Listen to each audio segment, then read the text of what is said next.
हा, तुला कमी येतोय.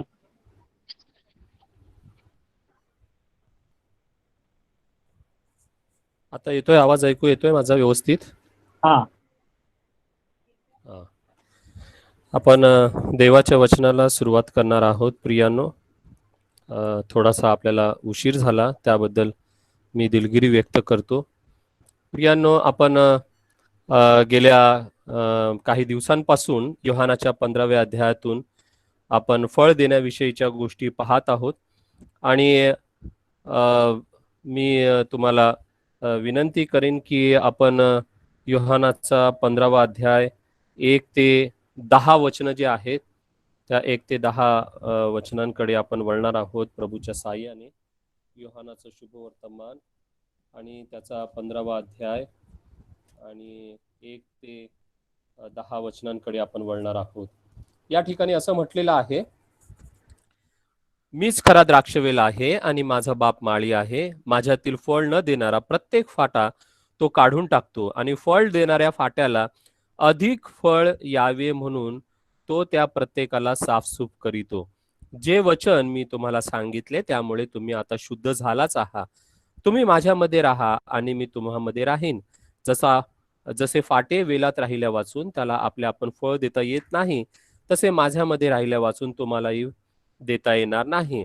मीच वेल आहे आणि तुम्ही फाटे आहात. जो माझ्यामध्ये राहतो आणि मी ज्याच्यामध्ये राहतो तो पुष्कळ फळ देतो, कारण माझ्यापासून वेगळे असल्यास तुम्हाला काही करता येत नाही. कोणी माझ्यामध्ये राहिला तर त्याला फाट्याप्रमाणे बाहेर टाकतात व तो वाळून जातो, आणि तसले फाटे गोळा करून अग्नीत टाकतात व ते जळून जातात. तुम्ही माझ्यामध्ये राहिला व माझी वचने तुम्हामध्ये राहिली तर जे काही तुम्हाला पाहिजे असेल ते मागा, म्हणजे ते तुम्हाला प्राप्त होईल. तुम्ही विपुल फळ दिल्याने माझ्या पित्याचे गौरव होते आणि तुम्ही माझे शिष्य व्हाल. जशी पित्याने माझ्यावर प्रीती केली तशी मीही तुम्हावर प्रीती केली आहे. तुम्ही माझ्या प्रीतीत राहा.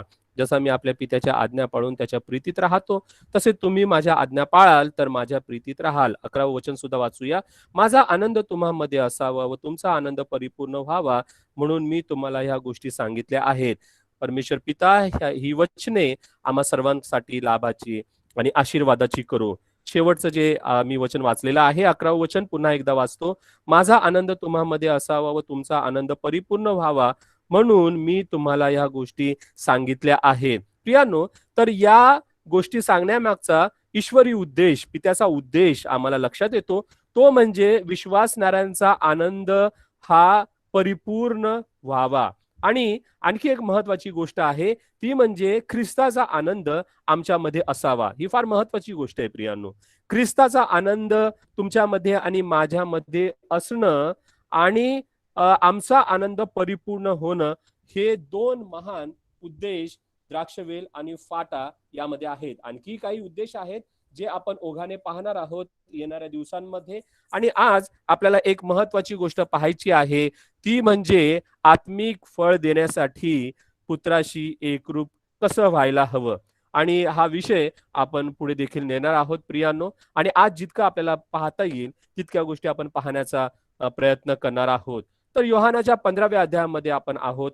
योहानाचा हा 15वा अध्याय एक अद्भुत अध्याय आहे प्रियांनो, आणि विश्वासणाऱ्यांसाठी हा एक अद्भुत अनुभव आहे. प्रियांनो, देवाला तुम्हाला आणि मला एक अद्भुत अनुभव द्यायचा आहे प्रियांनो, आणि तो आहे ख्रिस्ताचं फळ देण्याचा अनुभव. प्रियांनो, ख्रिस्त हे हा तुम्हामध्ये जन्म पावलेला आहे आणि तो बीज रूपामध्ये असेल पुष्कळ विश्वासणाऱ्यांमध्ये, आणि अजून फळ देण्याची प्रक्रिया सुरू झाली नसेल. प्रियांनो, देवाला तुमच्यामध्ये आणि माझ्यामध्ये ख्रिस्त हे फळ निर्माण करायचं आहे.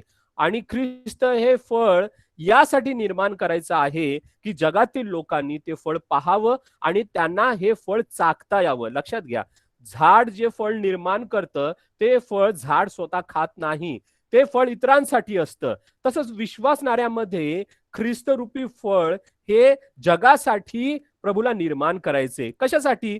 कारण ते लोक जेव्हा हे फळ खातील तेव्हा त्यांची जी कोरडी अवस्था आहे आणि त्यांची जी नापीक अवस्था आहे, फलहीन दशा आहे प्रियानो, त्यांच्या जीवनातले जे काटे आणि कुसळे आहेत त्याविषयीचं त्यांना ज्ञान व्हावं आणि त्यांनी ख्रिस्ताकडे वळावं, हा परमेश्वर पित्याचा गौरवी उद्देश आहे प्रियांनो. आणि म्हणून हा सुंदरसा अध्याय, योहानाचा 15वा अध्याय आम्हाला या ठिकाणी पाहायला मिळतो. आणि ही गौरवी गोष्ट तुम्ही आणि मी लक्षात ठेवायला पाहिजे प्रियांनो.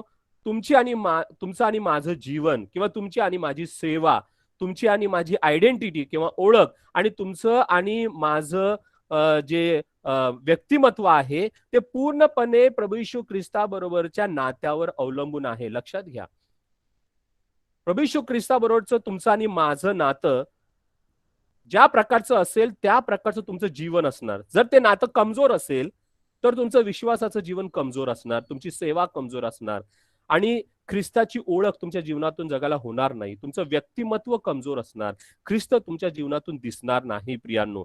तर सर्वस्वी हे ख्रिस्ताबरोबरच्या नात्यावर अवलंबून आहे, हे आम्ही लक्षात घ्यायला पाहिजे. आणि जसं मी तुम्हाला म्हटलं की आत्मिक फळ देण्यासाठी पुत्राशी एकरूप होणं गरजेचं आहे प्रियांनो. या ठिकाणी एक गोष्ट आम्ही लक्षात ठेवायला पाहिजे, तुम्ही आणि मी ती लक्षात ठेवूया की प्रभू येशू ख्रिस्त हाच फळ देण्याचा एकमात्र मार्ग आहे.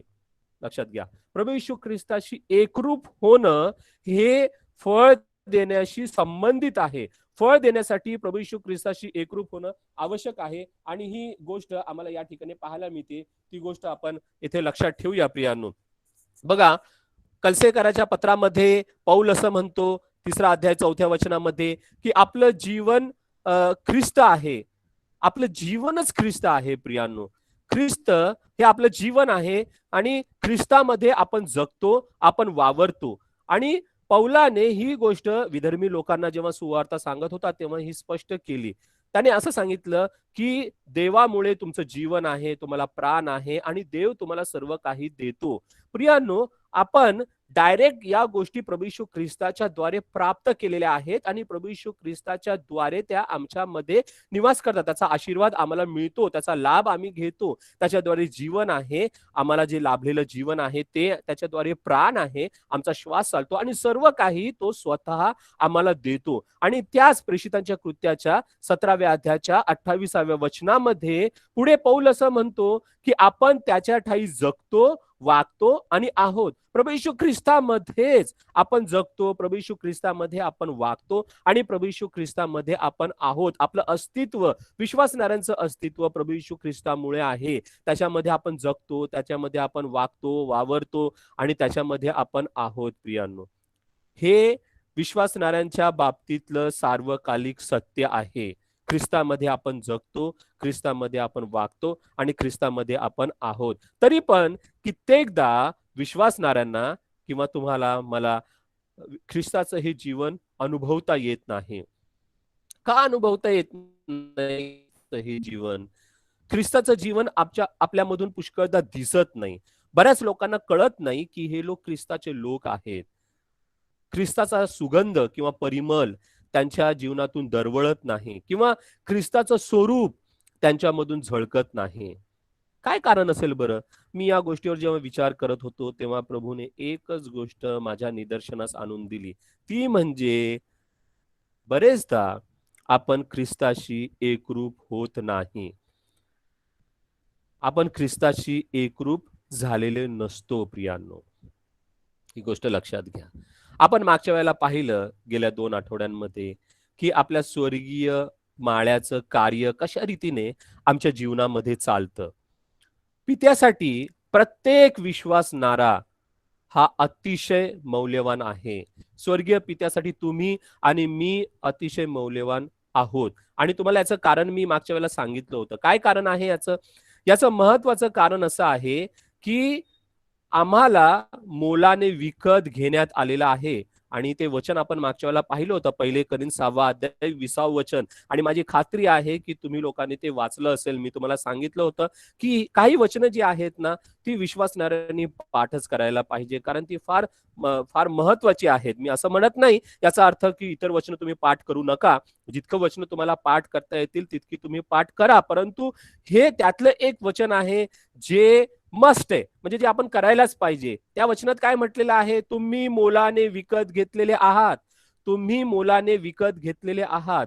आणि आपण हे देखील पाहिलं आधीच्या वचनामध्ये, पौल असं म्हणतो की तुम्ही स्वतःचे नाही. प्रियांनो, आपण ही गोष्ट लक्षात घेतली पाहिजे. स्वर्गीय पिता सदैव ही गोष्ट लक्षात ठेवतो. त्याच्यासाठी प्रत्येक विश्वासणारा, तुमच्यातील प्रत्येक व्यक्ती जे तुम्ही ऐकत आहात आणि ज्यांनी ख्रिस्तावर विश्वास ठेवलेला आहे, तुम्ही लक्षात घ्या, तुम्ही ख्रिस्तासाठी अति मौल्यवान आहात. देव पिता तुमच्यावर अपार प्रीती करतो प्रियानो, ही गौरवी गोष्ट आहे.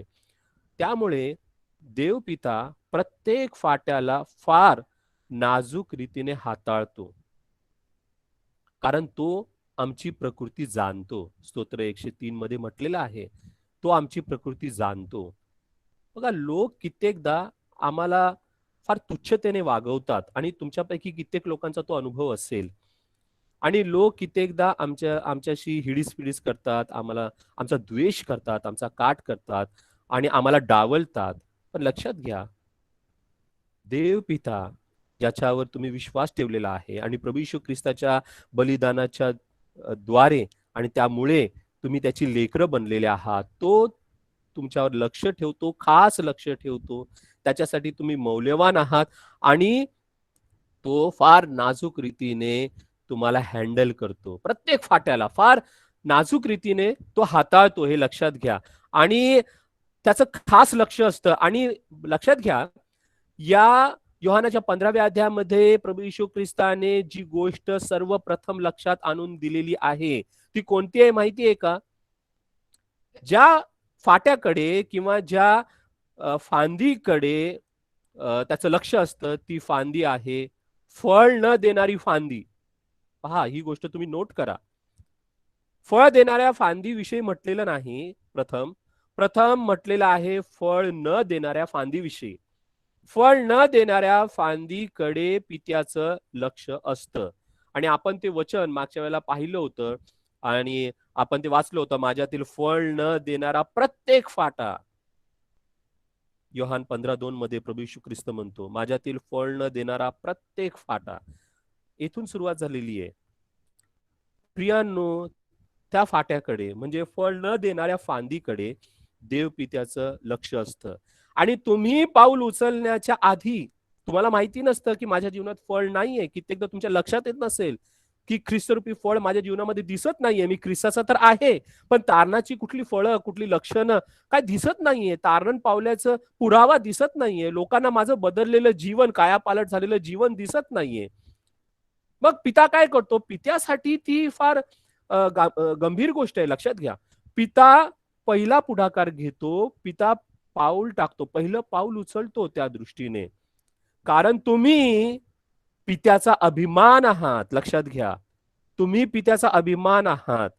आणि प्रेषित योहानाने ही गोष्ट अगदी स्पष्ट ठेवलेली आहे.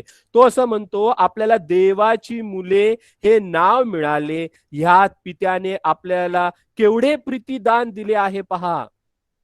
आपल्याला देवाची मुले हे नाव मिळाले प्रियांनो. आणि देवाने इतकं महान प्रीतिदान आम्हाला दिले. देव म्हणतो, ही माझी मुलं आहेत, आम्ही त्याचा अभिमान आहोत प्रियांनो. म्हणून मग पिता काय करतो? मी तुम्हाला सांगितलं की पिता प्रत्येक फांदीला वर उचलतो प्रियांनो. प्रत्येक विश्वासणाऱ्याला उचलून धरतो. लक्षात ठेवा, तो त्याला छाटून टाकत नाही, तो त्याला काढून टाकत नाही, तारण रद्द होत नाही, ही गोष्ट लक्षात घ्या. आणि तो वर उचलतो म्हणजे काय करतो ते तुम्हाला मागच्या वेळेला सांगितलं होतं. जे मागच्या वेळेला हजर नव्हते त्यांच्यासाठी मी एकच गोष्ट सांगू इच्छितो. जग आणि जगातील गोष्टींपासून परमेश्वर पिता विश्वासणाऱ्याला वर उचलतो. लक्षात घ्या, कारण प्रत्येक फांदीचा नैसर्गिक कल जमिनीकडे जाण्याचा असतो. आमचा नैसर्गिक कल जगाकडे वळण्याचा असतो. जगातल्या गोष्टी, देहाच्या गोष्टी यांच्याकडे आमचा ओढा असतो प्रियांनो. आणि पिता ही जी दिशा आहे ती बदलून टाकतो. पिता विश्वासणाऱ्यांच्या जीवनाचा दिशा पालट करतो, त्याची पुनर्स्थापना करतो. आणि प्रियांनो, कित्येकदा ही प्रोसेस चालू असताना परमेश्वर पिता आपली जगातली संगती दूर करतो, कुसंगती दूर करतो, बऱ्याचशा गोष्टी परमेश्वर पिता दूर करतो. ही गोष्ट तुम्ही लक्षात घ्या प्रियांनो. आणि मग दुसरी स्टेप आपण पाहिली परमेश्वर पिता जी करतो विश्वासणाऱ्याच्या जीवनामध्ये, ती आहे अधिक फळ येण्याची. फळ न देणाऱ्या फाट्याला तो वर करतो, त्याची साफसूफ करतो प्रियांनो. मग एक अद्भुत चमत्कार घडतो. तो फाटा फळ द्यायला लागतो. पण परमेश्वर पिता आता आनंदी झालेला असतो, पण त्याला अत्याधिक आनंद आमच्या जीवनात आणायचा आहे. मी तुम्हाला मगाशी सांगितलं योहान 15:11 मध्ये ख्रिस्ताचा आनंद आमच्यामध्ये असावा आणि आमचा आनंद परिपूर्ण व्हावा. हे दोन महान ध्येय आहेत परमेश्वर पित्याचे, तुमच्या बाबतीत आणि माझ्या बाबतीत. हे आपण लक्षात ठेवूया. आता एकदा विश्वासणारा फळ द्यायला लागला, ख्रिस्तरूपी फळ हे त्याच्या जीवनातून दिसायला लागलं, त्याची साक्ष सुधारायला लागली, त्याच्या जीवनामध्ये चांगल्या चांगल्या सवयी यायला लागल्या. प्रियांनो, तुम्हाला माहिती आहे का, परमेश्वर पिता मनामध्ये असा विचार करतो, आता फळ देणाऱ्या या फाट्याला अधिक फळ आलं पाहिजे. आणि योहान 15:2 मध्ये आम्ही ती गोष्ट पाहतो, फळ देणाऱ्या प्रत्येक फाट्याला अधिक फळ यावं म्हणून तो प्रत्येकाला साफसूफ करतो. ही देखील गोष्ट आम्ही मागच्या वेळेला पाहिली होती. प्रियांनो, परमेश्वर पित्याच्या हातामध्ये आमची साफसफाई आहे, ही गोष्ट आपण लक्षात ठेवूया. कोणीही व्यक्तीने, मी तुम्हाला मागच्या वेळेला सांगितलं होतं, एक फाटा दुसऱ्या फाट्याला कापायच्या भानगडीत पडत नाही, एक फाटा दुसऱ्या फाट्याची साफसफाई करायच्या भानगडीत पडत नाही. ते परमेश्वर पित्याचं कार्य आहे, ते पवित्र आत्म्याचं कार्य आहे. पापाविषयीचं कन्व्हिक्शन देणं, पापाविषयी कन्व्हिन्स करणं आणि कन्व्हिक्शन देणं, पाप पटवून देणं आणि पापाची खात्री करून देणं, हे पवित्र आत्म्याचं ऑफिस आहे. त्या ऑफिसमध्ये बरेचसे विश्वासणारे ढवळाढवळ करतात. प्रियांनो, कृपया आपण असं पाप करू नये. आपण देवाच्या ऑफिसमध्ये, म्हणजे देवाचं जे क्षेत्र आहे त्याच्यामध्ये आपण ढवळाढवळ करता कामा नये. आता पिता काय करतो माहितीये का, लक्षात घ्या. परमेश्वर पिता काय करतो, फळ देणाऱ्या प्रत्येक फाट्याला अधिक फळ यावं म्हणून तो साफसफाई करतो. लक्षात घ्या, कारण द्राक्ष लतेचं जीवन जे आहे ते जेव्हा फांदीमधून वाहायला लागतं, फाट्यामधून वाहायला लागतं, तेव्हा ते तो आतला जीवन रस आहे जो वाहणार, तो आम्हाला बाहेरून दिसत नाही. आम्हाला प्रत्येक झाडाची फांदी दिसते, पण लक्षात घ्या, त्या फांदीमधून त्या झाडाचा जीवन रस वाहत असतो. आणि तो जीवन रस वाहिल्यामुळे जे दृश्य स्वरूपामध्ये दिसतं ते फळ आहे. प्रियांनो, ते जीवन रस वाहत असल्याचं, द्राक्षलतेमधून जीवन रस वाहत असल्याचं ते दर्शक आहे, त्याचा तो पुरावा आहे. प्रियांनो, प्रत्येक फाट्यामधून आमच्या महान तारणाऱ्याचं जीवन वाहतं. आणि हा जो संबंध आहे हे मेकॅनिकल रिलेशनशिप नाहीये, हा यांत्रिक संबंध नाहीये.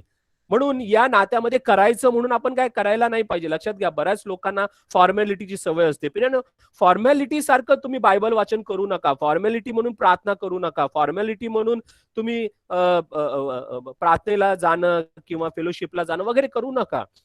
प्रियांनो, हे काय सोपस्कार नाहीयेत. प्रियांनो, हा जिवंत अनुभव आहे. प्रियांनो, आणि येथे जैविक संबंध आम्ही लक्षात घेतला पाहिजे. जैविक संबंध म्हणजे काय हे नीट समजून घ्या. प्रियांनो, एकरूप होण्याशी हा संबंधित असलेला विषय आहे. तुमचं आणि माझं नातं देवाबरोबर आत्म्याने जोडलं गेलेलं आहे. जे देहापासून जन्मलेले ते देह आहे आणि जे आत्म्यापासून जन्मलेले ते आत्मा आहेत. लक्षात घ्या, आत्म्याने तुमचा जन्म झाला म्हणून प्रभू तुम्हाला आत्मिक स्वरूपामध्ये पाहतो. म्हणजे तुमचा आत्मा, माझा आत्मा ख्रिस्ताच्या आत्म्याशी जडला गेलाय. लक्षात घ्या, तर हे आत्म्याशी आत्म्याचं जडणं आहे, जीवाशी जीव जडणं आहे. ख्रिस्ताच्या जीवाशी माझा जीव जडणं तसं आहे हे. त्याच्या मनाशी माझं मन जुळणं आहे, हा जैविक संबंध आहे, ऑर्गॅनिक रिलेशनशिप ज्याला आपण म्हणू शकतो. प्रियांनो, त्याच्या विचारांशी माझे विचार जुळणं ही एक प्रोसेस आहे. प्रियांनो, हे एका दिवसात होत नाही. हे नित्य प्रभूच्या संगती सहवासात राहिल्यामुळे हे होतं. ख्रिस्ताच्या इच्छेशी माझी इच्छा मिळती जुळती होणं, आणि ही हळूहळू क्रमाक्रमाने घडत जाणारी प्रक्रिया आहे. आणि ही तसतशी होत जाते जसजशी आमच्या जीवनाची पिता साफसूफ करतो, त्याच्या वचनाने पिता करतो, त्याच्या सहानुभूतीने पिता करतो.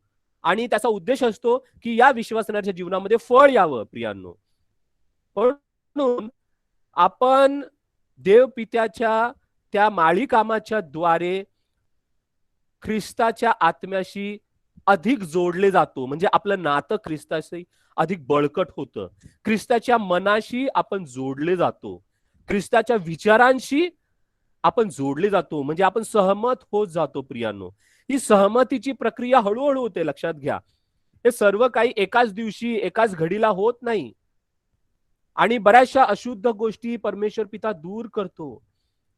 आणि परमेश्वर पिता आम्हाला लिफ्ट दिल्यानंतर, फांदी वर उचलल्यानंतर ज्या गोष्टी मारक आहेत आमच्या जीवनातल्या, त्या तो छाटून टाकतो.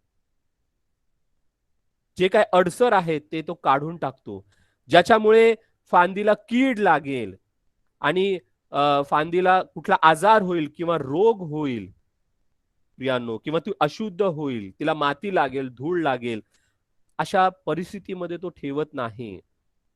पौलाने या गोष्टीचं वर्णन करताना फार सुंदर रीतीने सांगितलेलं आहे. 2 कोरिंथ 7 अध्याय 1 वचनामध्ये पौल असं म्हणतो, 2 कोरिंथ 7:1 मध्ये, देहाच्या व आत्म्याच्या सर्व अशुद्धतेपासून आपण स्वतःला शुद्ध करू. प्रियांनो, पिता वचनाने आमची साफसूफ करतो, पण त्याच बाजूला आमच्यावर देखील, म्हणजे विश्वासणाऱ्यांवर सुद्धा जबाबदारी सोपवण्यात आलेली आहे. ती म्हणजे त्यांना देखील काही कर्तव्य पार पाडायची आहेत. त्यांना देखील देहाची अशुद्धता आणि आत्म्याची अशुद्धता दूर करायची आहे. ती अशुद्धता कशी दूर करू शकतात? जेव्हा पवित्र आत्मा त्यांना वचनातून ही गोष्ट दाखवून देतो की ह्या गोष्टी, अमुक अमुक गोष्टी तुझ्या जीवनामध्ये अडसर आहेत, ह्या असायला नकोत. आणि पवित्र आत्म्याचं ते कार्य आहे. पवित्र आत्मा टोचणी लावत असतो, लक्षात घ्या. पवित्र आत्मा सतत बोचत राहतो, पवित्र आत्मा सतत सांगत राहतो. त्याचा आवाज हळूहळू आपल्या कानामध्ये ऐकायला येतो, तो आतून आवाज ऐकू येतो. आणि जेव्हा देवाचं वचन विश्वासणाऱ्याच्या कानावर पडतं, तेव्हा तो आवाज आणखी लाऊड होतो, आणखी मोठा होतो, कारण देव त्याच्या वचनातून बोलतो. आणि जेव्हा एखादा प्रचारक किंवा एखादा सुवार्तिक किंवा एखादा बायबल शिक्षक पवित्र आत्म्याच्या प्रेरणेने लोकांशी संभाषण करतो, त्यावेळेस ते हार्ट टू हार्ट बोलणं होतं, म्हणजे हृदयातून हृदयापर्यंत पोहोचणारं असं ते बोलणं होतं. आणि तेव्हा देवाचा पवित्र आत्मा कार्य करतो. प्रियांनो, ज्या प्रार्थना एखाद्या सभेसाठी होतात आणि जेव्हा एखादा प्रचारक पवित्र आत्म्याच्या प्रेरणेने वचन सांगतो आणि जेव्हा तो त्या तळमळीपोटी वचन सांगतो, त्यावेळेस एक अद्भुत कार्य होतं. प्रियानो, ऐकणाऱ्यांच्या जीवनामध्ये देवाच्या आत्म्याचं कार्य होतं, पवित्र आत्म्याचं ते कार्य असतं, देवाच्या वचनाचं ते कार्य असतं, ते परमेश्वर पित्याचं कार्य असतं आणि ते ख्रिस्ताचं कार्य असतं. आणि या सामूहिक कार्याला तुम्ही आणि मी प्रतिसाद कसा द्यायचा? तर देव जेव्हा आमच्या लक्षात आणून देतो अमुक एक गोष्ट तू करायला नाही पाहिजे, तेव्हा ती गोष्ट दूर करण्याचं काम तुमचं आणि माझं आहे. देहाच्या आणि आत्म्याच्या सर्व अशुद्धतेला दूर सारण्याचं काम हे तुमचं आणि माझं आहे. देवाचं भय धरण्याचं काम तुमचं आणि माझं आहे. देवाचं भय धरणं म्हणजे देव मला पाहत आहे, त्याचे डोळे मला पाहत आहे, याची जाणीव सदैव ठेवणं. देव माझं बोलणं ऐकत आहे, देव मला निहाळत आहे, देवाची नजर आहे, मी देवाच्या दृष्टीआड नाही. प्रियांनो, ही गोष्ट सतत मनात बाळगणं, त्याला म्हणतात देवाचं भय धरून चालणं. त्याच्यामुळे काय होतं माहितीये का? पवित्रतेकडे आमची वाटचाल होते आणि ही पवित्रतेकडची वाटचाल आमच्या जीवनाला पूर्णता आणते. म्हणून पौल असं म्हणतो 2 कोरिंथ 7:1 मध्ये की देवाचं भय बाळगून पावित्र्याला पूर्णता आणू. आणि मग पवित्र आत्मा एक गौरवी गोष्ट करतो. प्रियांनो, देवाच्या वचनाच्या द्वारे एक गौरवी गोष्ट घडते. बघा, पुत्र कशा रीतीने तुम्हाला आणि मला त्याच्याशी एकरूप करतो, हा मूळ मुद्दा मला तुम्हाला सांगायचा आहे. परंतु हे टप्पे तुम्ही लक्षात घ्या. प्रियांनो, फळ देण्यासाठी पिता पहिली तुमची आणि माझी प्राथमिकता बदलतो, आमच्या प्रायोरिटीज बदलतो. विश्वासणाऱ्याच्या जीवनामध्ये काही गोष्टी अशा असतात ज्या त्याच्या आध्यात्मिक वाढीला मारक असतात. देव त्यांची प्राथमिकता बदलायला सांगतो. आणि प्रियांनो, लहान मुलांनाच नाही, मोठ्या माणसांना सुद्धा हल्ली मोबाईलचं खूप वेड लागलेलं आहे. ते मोबाईल बघायला देतात, युट्यूबवरचे मेसेज ऐकायला देतात. आणि मला बरेचसे फोन येतात आणि लोक म्हणतात की ब्रदर तुम्ही कसा स्टडी करता, कसा अभ्यास करता, तुम्ही युट्यूबवरचे कोणते मेसेजेस ऐकता. मी त्यांना स्पष्टपणे सांगतो, मी अद्याप युट्यूबवरचे मेसेज ऐकायला गेलेलो नाही. युट्यूबवरचे जे संदेश आहेत ना, मेसेज, ते मी ऐकायला अद्याप गेलेलो नाही. मला देवाचं वचन ऐकायला आवडतं, देवाची वाणी ऐकायला आवडते. तर देवाने ही प्राथमिकता माझ्या जीवनामध्ये सेट केलेली आहे. मला बरेचदा ते वेस्ट ऑफ टाइम वाटतं.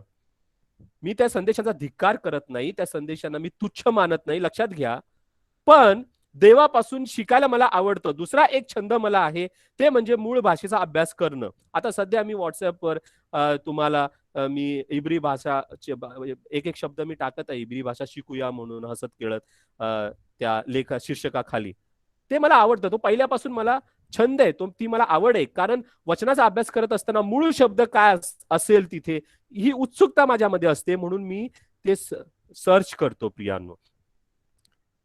परंतु तुमच्या आणि माझ्या जीवनामध्ये बऱ्याच विश्वासांच्या जीवनामध्ये हे घडताना दिसत नाही प्रियांनो. मी असं म्हणत नाही की मी परिपूर्ण आहे, परंतु माझ्या जीवनात सुद्धा आणि तुमच्या जीवनात सुद्धा देवाला प्राथमिकता बदलायची असतात. कधी कधी 24 तास आहेत ना प्रियांनो, आपण बराचसा वेळ वाया घालवतो. नको त्या गोष्टींमध्ये आम्ही गुंतलेले असतो प्रियांनो. आमच्या जीवनाची मूल्य ही जगिक असतात. आणि जगिक मूल्य असतील ना, तर जगिक कॅरेक्टर फॉर्म होतं, जगिक चरित्र बनतं प्रियांनो. मग देव काय करतो, आमच्या प्रायोरिटी बदलतो. प्रायोरिटी बदलल्या ना की आमच्या जीवनाची मूल्य बदलतात. जीवनाची मूल्य तुमची बदलली की तुमची जीवनशैली बदलते, तुमची वृत्ती बदलते. आणि मग तुमची जीवनशैली बदलली की त्यामध्ये विचार आले, तुमचे विचार बदलतात, तुमचे ध्येय बदलतात, तुमचे उद्देश बदलतात, तुमच्या योजना बदलतात, तुमचे गोल बदलतात. आपल्याला काय गोल देवाने दिलेला आहे प्रियानो, ते सगळं बदलत जातं. हे सर्व देवाच्या वचनाने होतं प्रियानो.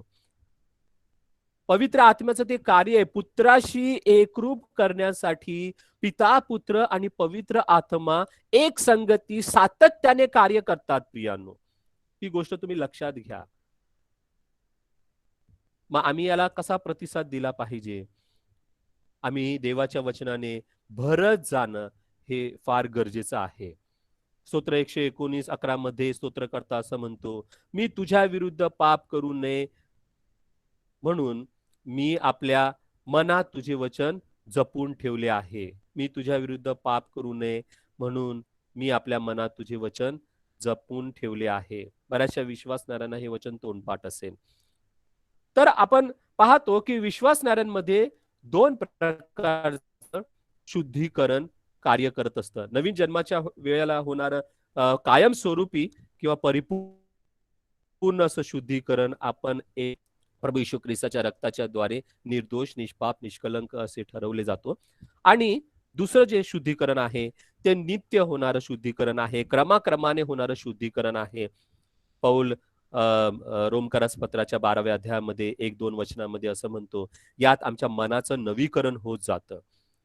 आणि प्रेषित योहान सुद्धा असं सांगतो की ज्या कोणाला प्रभू येशू ख्रिस्त प्रगट होण्याची आशा आहे, तो स्वतःला शुद्ध करतो, तो आपल्याला शुद्ध करतो. जसा तो शुद्ध आहे, म्हणजे ख्रिस्त शुद्ध आहे, तसं आपण स्वतःला शुद्ध करतो प्रियांनो. आणि येथे एक गोष्ट लक्षात घ्या की परमेश्वर पिता विश्वासणाऱ्यांना साफसूफ करतो, याचा अर्थ असा नाही की तो त्यांना कुठल्याही प्रकारची शिक्षा करतो. लक्षात घ्या, शिक्षा हा वेगळा भाग आहे आणि तो एक वेगळा विषय आहे. परंतु ही साफसफाई शिस्तीचा भाग आहे. लक्षात घ्या, प्रभूकडून आमची पुनर्स्थापना होते आणि प्रभू आपल्या लेकरांना शिस्त लावतो. या शिस्तीशिवाय कुठलाही विश्वासणारा वचनामध्ये बलवान होऊ शकत नाही, ख्रिस्तामध्ये बलवान होऊ शकत नाही, त्याच्यामध्ये संजीवन येऊ शकत नाही. प्रियांनो, आमच्या विचाराला भटकण्याची सवय असते प्रियांनो. देवाचा आत्मा त्याला शिस्त लावतो. भावनिक दृष्ट्या आपण वाहवत जातो प्रियांनो. देवाचा आत्मा आमच्या भावनेला शिस्त लावतो. पुष्कळशा आमच्या सवयी चुकीच्या असतात, देवविरोधी असतात प्रियानो. बरेच लोक आपल्याला काही सवयींवरून टोकतात, बाबा ही सवय बरोबर नाही, ती सवय बरोबर नाही. पण आपल्याला त्याची सवय झालेली असते, आपल्याला त्याचं काही वाटत नाही, पण देवाला ते आवडत नाही. लक्षात घ्या, सवयींची शिस्त देव लावतो आणि आपला स्वभाव ख्रिस्ताशी मिळता जुळता नसतो. देव आमच्या स्वभावाला शिस्त लावतो प्रियांनो. आणि ही शिस्तीची प्रक्रिया प्रभू येशू ख्रिस्ताशी जेव्हा आपण एकरूप होत जातो तेव्हा अधिक सामर्थ्याने घडते. मला माहिती नाही तुमच्यातील किती लोकांनी योहानाचं शुभवर्तमान त्याचा 17वा अध्याय वाचलेला आहे. नंतर तुम्ही सावकाश तो वाचा जरूर. त्या ठिकाणी योहानाच्या 17व्या अध्यायामध्ये कमीत कमी 5 वेळेला प्रभू येशू ख्रिस्त एक होण्याविषयी सांगत आहे. कमीत कमी 5 वेळेला. 17:11 मध्ये, योहान 17:11 मध्ये तो असं म्हणतो, जसे आपण एक आहो तसे त्यांनी एक व्हावे. म्हणजे परस्परांशी, तुमचं माझं प्रत्येक विश्वासणाऱ्याचं एकमेकांशी एकीकरण व्हावं, ऐक्य व्हावं पवित्र आत्म्यामध्ये. 17:21 मध्ये प्रभू येशू ख्रिस्त अशी प्रार्थना करतो, त्या सर्वांनी एक व्हावं. ते पिता आणि पुत्रामध्ये एक होण्याविषयी तो सांगतो. त्या 17:21 मध्ये तो पुन्हा असं म्हणतो, त्यांनी तुझ्या माझ्यामध्ये एक व्हावं. हे तिसऱ्यांदा त्याने सांगितलेलं आहे. चौथ्यांदा 17:22 मध्ये प्रभू येशू ख्रिस्त असं म्हणतो, जसे आपण एक आहोत तसे त्यांनीही एक व्हावे. म्हणजे मी त्यांच्यामध्ये एक व्हावं, ख्रिस्त आमच्यामध्ये एक व्हावा, आमच्याशी एकरूप व्हावा. आम्ही ख्रिस्तामध्ये आहोत, ख्रिस्त आमच्यामध्ये एकरूप व्हावा. ही प्रभू येशू ख्रिस्ताची प्रार्थना आहे. आणि पाचव्यांदा प्रभू येशू ख्रिस्त बोलतो 23 मध्ये, योहान 17:23 मध्ये, त्यांनी एक होऊन पूर्ण व्हावे. प्रियांनो, सर्व विश्वासणाऱ्यांनी पिता आणि पुत्र यांच्याशी एक व्हावं हा एकमात्र गौरवी उद्देश आहे. प्रियांनो, पित्याच्या माळी कामाचा हा उद्देश आहे. उद्देश काय? तुमच्यामध्ये आणि माझ्यामध्ये फळाचा हंगाम यायला पाहिजे. आणि फळाचा हंगाम हा तेव्हाच येतो जेव्हा तुम्ही आणि मी प्रभू येशू ख्रिस्ताशी एकरूप होता. प्रियानो, प्रभू येशू ख्रिस्ताशी जेव्हा आम्ही एकरूप होतो त्यावेळेस हा फळाचा हंगाम आमच्या जीवनामध्ये येतो प्रियानो. आणि ही गोष्ट तुम्ही आणि मी लक्षात घेणं फार गरजेचं आहे. आता आपण वेगाने पुढे जाऊया. योहान 15:5 मध्ये जे वचन आहे त्याकडे मी तुमचं लक्ष वेधू इच्छितो. योहान 15:5 मध्ये प्रभू येशू ख्रिस्त असं म्हणतो, मीच वेल आहे, तुम्ही फाटे आहात. लक्षात घ्या, फार सुंदर शब्द आहे. पुन्हा प्रभू येशू ख्रिस्त असं म्हणतो, मीच वेल आहे. आता प्रभू येशू ख्रिस्त असं म्हणत नाही, ती गोष्ट त्याने क्लिअर केलेली आहे की तो द्राक्षवेल आहे. आता प्रभू येशू ख्रिस्त असं म्हणतो, मीच वेल आहे, तुम्ही फाटे आहात. जो माझ्यामध्ये राहतो आणि मी ज्याच्यामध्ये राहतो तो पुष्कळ फळ देतो. किती गौरवी गोष्ट आहे. आणि पुढे प्रभू येशू ख्रिस्त म्हणतो, कारण माझ्यापासून वेगळे असल्यास तुम्हाला काही करता येत नाही.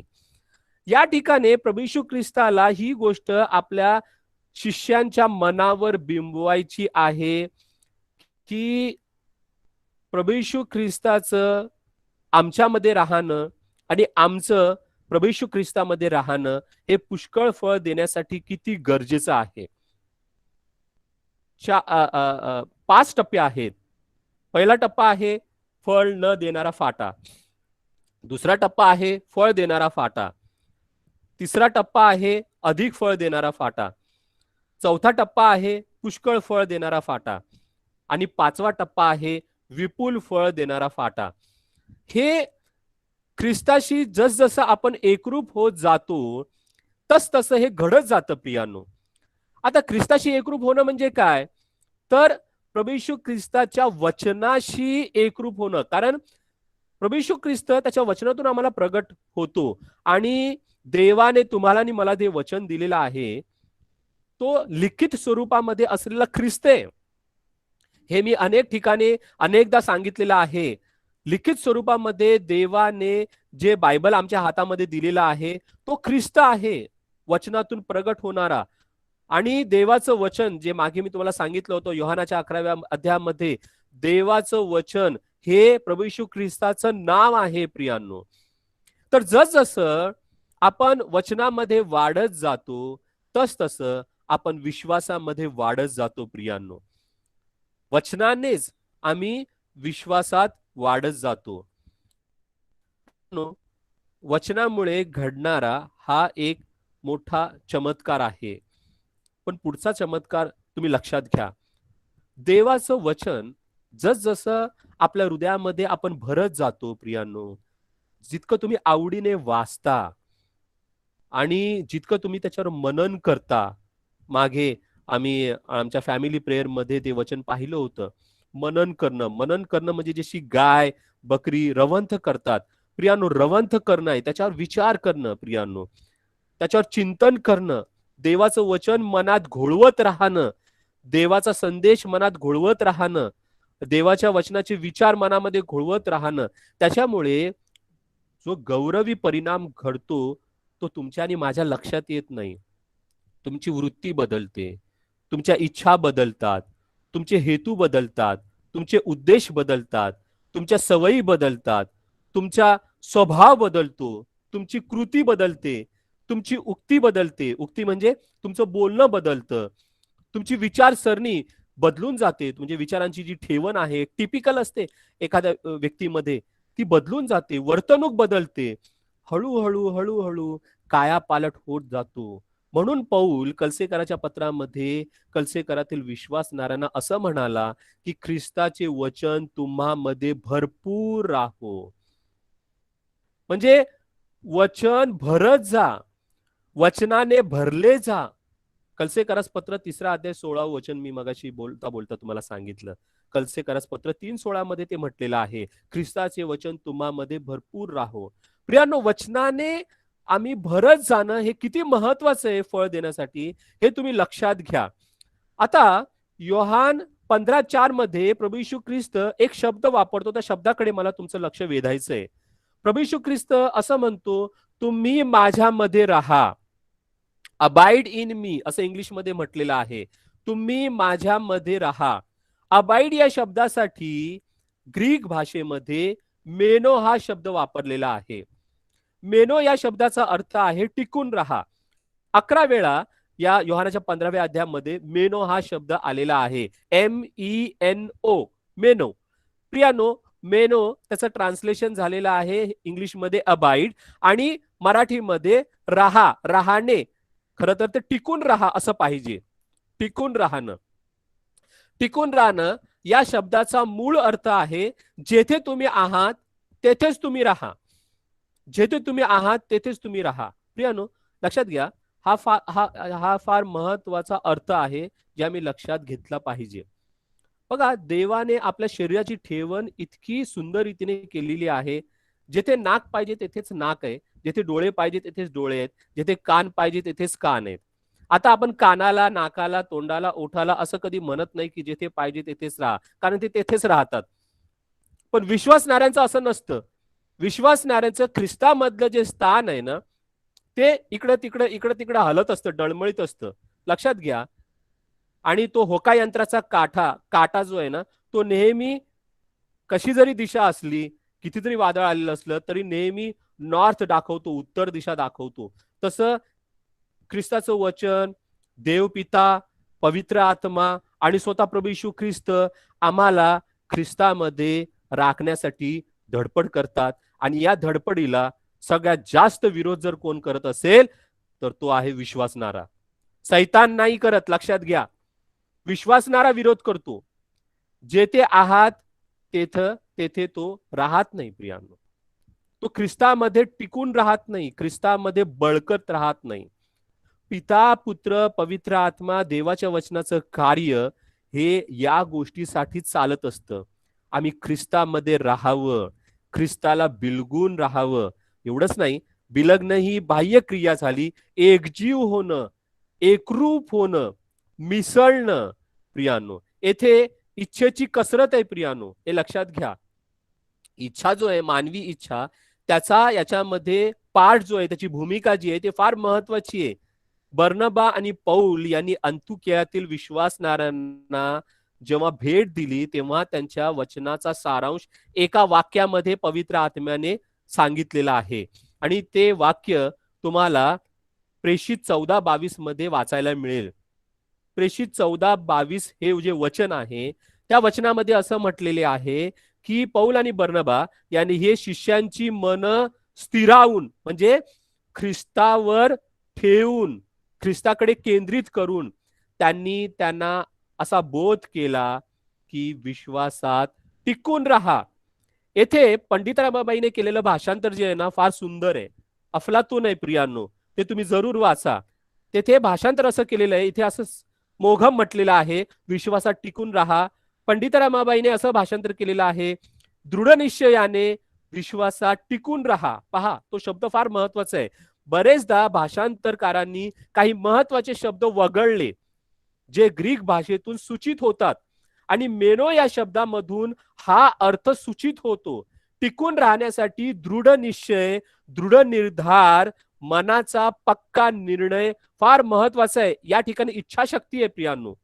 जसे लोक आपण म्हणतो ना, ते कहावत आहे, ते म्हण आहे अशी म्हण आहे, जेथे इच्छा तेथे मार्ग आहे ना. म्हणजे तुम्हाला जर इच्छा असेल ना, तर तुम्ही वाटेल ते करू शकता प्रियांनो. देवाचा हा प्रोटोकॉल आहे, राजशिष्टाचार आहे की विश्वासणाऱ्याने विश्वासात टिकून राहायला पाहिजे. पण त्याच्यासाठी लागणारं मनोबल, इच्छा प्रियानो, त्याची जी कसरत आहे ती प्रत्येक विश्वासणाऱ्याला जाणीवपूर्वक करायची आहे, जोर लावून करायची आहे प्रियानो. म्हणून प्रभू येशू ख्रिस्त जेव्हा असं म्हणाला, संपूर्ण जीवाने, संपूर्ण मनाने, संपूर्ण शक्तीने, संपूर्ण बुद्धीने, संपूर्ण संपूर्ण जे शब्द आहेत ना, तेथे तुमच्या इच्छाशक्तीचा जोर लक्षात घ्या. विल पॉवर ज्याला म्हणतात, जगातले लोक त्याला विल पॉवर म्हणतात. देवाने ती विल पॉवर आहे ना, ती ख्रिस्ताशी जडायला दिलेली आहे, ख्रिस्ताशी एकरूप व्हायला दिलेली आहे, मेनोसाठी दिलेली आहे प्रियांनो, टिकून राहायला दिलेली आहे. ही गोष्ट आम्ही लक्षात घ्यायला पाहिजे. कारण जेव्हा तुम्ही योग्य पोझिशन मध्ये असता, तेव्हाच ख्रिस्ताचा जीवन रस तुमच्या शरीरातून वाहायला लागतो प्रियांनो. तो तुम्ही स्वतः निर्माण करू शकत नाही. तुम्हाला उदाहरण जर सांगायचं झालं ना, तर मी तुम्हाला असं सांगू शकतो की ट्रेन जशी रुळावर असते ना, ती रुळावरून थोडी जरी सरकली ना, ऍक्सिडेंट झाला, सगळे बरेचसे लोक अपघातग्रस्त होतील, मरतील किंवा त्यांना इजा होतील प्रियांनो. तर ही गोष्ट आम्ही लक्षात घेणं फार गरजेचं आहे. मेनो मध्ये टिकून राहणं म्हणजे जो मार्ग दिलेला आहे. पहा, विश्वासणाऱ्यांना पहिल्या शतकामध्ये ख्रिस्ताच्या मार्गाने चालणारे लोक म्हणायचे. त्या मार्गावरच आम्हाला टिकून राहायचे, त्या मार्गामधून आम्हाला उजवीकडे किंवा डावीकडे वळायचं नाही. आता मेनो मध्ये जी दुसरी गोष्ट अंतर्भूत आहे ती सुद्धा लक्षात घ्या. मेनो मध्ये जी दुसरी गोष्ट आहे बघा, तुम्ही ख्रिस्तासाठी तेव्हाच पेटाल जेव्हा ख्रिस्ताकडे तुमचं लक्ष असेल. तर मेनो मध्ये टिकून राहण्यासाठी असलेली जी समाविष्ट, त्याच्यामध्ये समावेश असलेली जी गोष्ट आहे ती आहे ख्रिस्ताला न्याहाळणं प्रियांनो. ज्या गोष्टी आपण जास्त न्याहाळतो, ज्या गोष्टींना आपण निरखून पाहतो, ज्या गोष्टींकडे आपण एकटक पाहतो, ज्या गोष्टींकडे आपण सतत लक्ष लावतो प्रियांनो, त्या गोष्टी आपोआप आपल्या जीवनात उतरायला लागतात किंवा यायला लागतात, त्यांचं आपण अनुकरण करायला लागतो. आणि प्रियांनो, जेव्हा तुम्ही ख्रिस्ताला न्याहाळता देवाच्या वचनामध्ये, ख्रिस्ताचं बोलणं, त्याचं वागणं, त्याचे व्यवहार, त्याची कृती सगळी नीट न्याहाळता, त्यावर विचार करता प्रियांनो, ते आमच्या विचारसरणीमध्ये, आमच्या कृतीमध्ये, आमच्या वक्तव्यामध्ये, आमच्या वर्तणुकीमध्ये ते स्वर्गीय जीवन उतरायला लागतं, ते पवित्र आत्म्याचं जीवन उतरायला लागतं प्रियांनो. ते देव पित्याचं जीवन, ते ख्रिस्ताचं जीवन ते उतरायला लागतं. आणि तुम्हाला माहिती आहे का काय गंमत होते? फार अद्भुत परिणाम होतो. आपण ऑटोमॅटिकली ख्रिस्ताचे अनुकरण करणारे बनतो. ही फार गौरवी गोष्ट आहे. जसं मी तुम्हाला मागे सांगितलं होतं की बी पेरल्यानंतर रात्र सरते आणि पेरणारा झोपतो, आणि असं म्हटलेलं आहे आपोआप अंकुर उगवतो, आपोआप अंकुर उगवतो. प्रियांनो, हे स्वर्गीय कार्य आहे, हे मेनोमुळे घडणारं कार्य आहे. एकजीव होण्यामुळे, एकरूप होण्यामुळे, ख्रिस्ताला न्याहाळण्यामुळे, ख्रिस्ताला निरखून पाहिल्यामुळे हे होणारं कार्य, बदल, आणि हा गौरवी बदल आपल्या जीवनामध्ये येतो. ख्रिस्ताचा सुगंध दरवळायला लागतो, ख्रिस्ताचा परिमल दरवळायला लागतो प्रियांनो. आणि आपला स्वभाव, आपले सवयी बदलत जातात, आपले हेतू, उद्देश, इच्छा बदलायला लागतात प्रियांनो. आपल्याला प्रभू अधिक प्रिय वाटायला लागतो प्रियांनो. आणि तुम्हाला माहिती आहे का, आणखी एक अद्भुत बदल होतो. आपण जरी विश्वासात आलो तरी आपल्यामध्ये बऱ्याचशा देहाच्या गोष्टी असतात आणि त्यांची लिस्ट बायबलमध्ये अनेक ठिकाणी दिलेली आहे. इफिस्कराच्या पत्राच्या 4थ्या अध्यायामध्ये दिलेली आहे, त्याच्यानंतर कलसेकराच्या पत्राच्या 3ऱ्या अध्यायामध्ये दिलेली आहे. पौलाच्या अनेक पत्रांमध्ये देहाच्या गोष्टींची मोठी यादी दिलेली आहे. आणि तुम्हाला ते वचन माहिती असेल, इफिस्कराचं पत्र 4:31चं वचन बऱ्याच लोकांना ते पाठ असेल. सर्व प्रकारचं कटुपण, संताप, क्रोध, गलबला आणि निंदा ही अवघ्या दुष्टपणासह तुम्हापासून दूर करण्यात येऊत. गलबला म्हणजे काय? गलबला म्हणजे गडबड, गोंधळ, आदळआपट करण्याचा स्वभाव, तमाशा करायचा स्वभाव, किंचाळायचा स्वभाव, आरडाओरडा करायचा स्वभाव. मनासारखं झालं नाही तरी सुद्धा, फक्त लहान मुलंच नाही करत, मोठे माणसं पण करतात प्रियांनो. आणि निंदा, नालस्ती, लहान मुलांपेक्षा मोठे माणसं यात जास्त गुंतलेले असतात प्रियांनो. आणि हे विश्वासणाऱ्यांविषयी सांगितलेलं आहे. आणि अनेक वर्ष या गोष्टी विश्वासणाऱ्यांमध्ये असतात प्रियांनो. ख्रिस्ताचा स्वभाव आहे का हा कटुपणा? नाही. त्या ठिकाणी क्षमाशीलता पाहिजे. ख्रिस्तामध्ये संताप आहे का? नाही. त्याच्यामध्ये शांतपणाने सौम्यता आहे. ख्रिस्तामध्ये क्रोध आहे का? त्याच्यामध्ये सहनशीलता आहे प्रियांनो. ख्रिस्तामध्ये गलबला आहे का? आरडाओरडा आहे का? तमाशा करायचा स्वभाव आहे का? नाही. त्याच्यामध्ये लीनता आहे. ख्रिस्त शिवीगाळ करतो का? विचारही आपण करू शकत नाही प्रियांनो. त्याच्यामध्ये नम्रता आहे. ख्रिस्त निंदा करतो का? नाही. त्याच्यामध्ये आशीर्वाद देण्याचा स्वभाव आहे. ख्रिस्तामध्ये दुष्टपणा आहे का? नाही. त्याच्यामध्ये चांगुलपण आणि दयाळूपणा आहे. ख्रिस्तामध्ये कुचकेपणा आहे का? नाही. त्याच्यामध्ये कृपाळूपणा आहे, त्याच्यामध्ये करुणा आहे प्रियांनो. आणि त्याच्यामधून कृपा वाहते. किती गौरवी गोष्टी आम्हाला पाहायला मिळतात. परंतु विश्वासणाऱ्यांच्या जीवनामधून अनेक वर्ष या गोष्टी दूर होत नाही. का माहितीये का? मेनोची क्रिया घडत नाही प्रियांनो. अबाइडिंगची जी क्रिया आहे, एकवटण्याची जी क्रिया आहे, ती घडत नाही. विश्वासणारे आपल्या स्थानापासून ढळतात, सरकतात प्रियांनो. आपल्या स्थानापासून दूर जातात, हटतात ते. आणि त्याच्यामुळे मग ख्रिस्ताला प्रतिकूल असलेलं जीवन किंवा ख्रिस्ताचं प्रतिनिधित्व न करणारं जीवन त्यांच्या जीवनात दिसून येतं. प्रियानो, आम्ही वचनात वाढणं किती गरजेचं आहे, वचनाने भरणं किती गरजेचं आहे. आणि इफिस्कराच्या पत्राच्या 5व्या अध्यायाच्या 18व्या वचनामध्ये पौल असं म्हणतो की तुम्ही आत्म्याने भरलेले व्हा. हा मेनोचा फार गौरवी टप्पा आहे. देवाच्या नियंत्रणाखाली, पवित्र आत्म्याच्या प्रभावाखाली, ख्रिस्ताच्या प्रभावाखाली जाणं. प्रियानो, जेव्हा तुम्ही अधिक प्रार्थनेमध्ये वेळ घालवता तेव्हा ही क्रिया होते प्रियानो. हे फार महत्वाचं आहे. या लॉकडाऊन मध्ये कितीतरी कितीतरी बंधुजन आणि बहिणी उपास धरून प्रार्थना करत आहे. फार गौरवी गोष्ट आहे. तासन तास उपास धरून प्रार्थना करतात, प्रभूच्या चरणाजवळ बसतात. ही मेनोची क्रिया आहे प्रियानो. मेनो म्हणजे एकरूप होणं, मेनो म्हणजे टिकून राहणं, मेनो म्हणजे वचनाने भरणं, मेनो म्हणजे पवित्र आत्म्याच्या नियंत्रणाखाली जाणं. प्रियानो, हा आमचा कर्तव्याचा भाग आहे. आणि ख्रिस्ताचं जे कार्य चाललेलं असतं, जीवन रस वाहू देण्याचं आमच्या जीवनामध्ये, ते ऑलरेडी सुरू आहे. कारण ख्रिस्त आमच्या मध्ये निवास करतो प्रियानो. परंतु त्याला अनुकूल प्रतिसाद देणं तुमचं आणि माझं कर्तव्य आहे. म्हणून आपण दृढ निश्चयाने वचनात टिकून राहूया, वचनात वाढूया, पवित्र आत्म्याच्या नियंत्रणात जाऊया प्रियांनो. दृढ निश्चय म्हणजे पूर्ण शक्ती, इच्छाशक्ती एकवटून. तो आमचा प्रोटोकॉल आहे प्रियांनो. राजशिष्टाचाराचा तो भाग आहे. तो आम्हाला फॉलो करावाच लागेल. जसं आता कोविड पेशंटना प्रोटोकॉल फॉलो करावा लागतो. आता स्तुती संवत्सरे माझी मेवणी आहे, ती नर्स म्हणून काम करते जीटी हॉस्पिटलमध्ये. ती कोविड पेशंटला अशीच बघायला नाही जात. ते प्लॅस्टिकचे त्यांना कपडे दिलेले आहेत, त्याला पीपीई किट म्हणतात.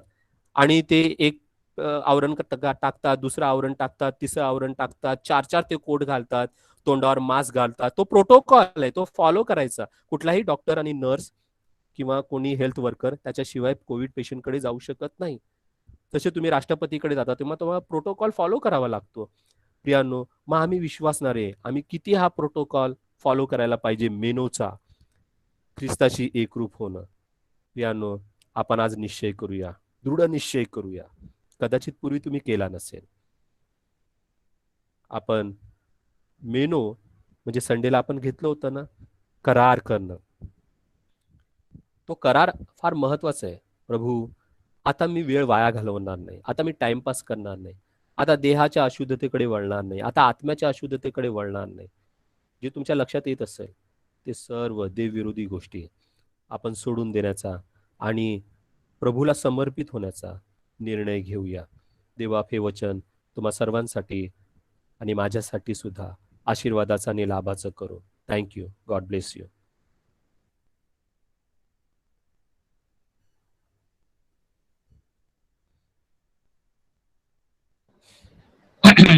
खरंच वचनाबद्दल आपण देवाला धन्यवाद देऊया.